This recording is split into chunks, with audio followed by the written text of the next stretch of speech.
పూర్వపుణ్యము కొంత జీవుని యొక్క ఖాతాలో ఉన్నవారు తప్ప దాన్ని సాధించుకోలేరు, అది అంత తేలికైన విషయం కాదు అని.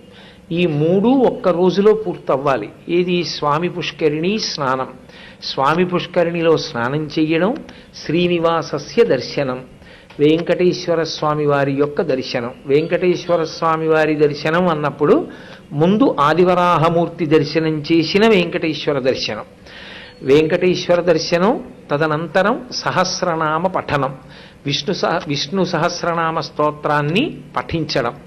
ఈ మూడు ఒక్కరోజు ఎవరు చేస్తాడో వాడు భగవంతుని యొక్క పరిపూర్ణమైనటువంటి అనుగ్రహానికి నోచుకున్నవాడు అని లెక్కలోకి తీసుకోవచ్చు. ఇక వాడు చెయ్యవలసింది భగవంతుని చేత అనుగ్రహింపబడినటువంటి కటాక్షమును జాగ్రత్తగా నిలబెట్టుకునేటటువంటి ప్రయత్నం చెయ్యాలి.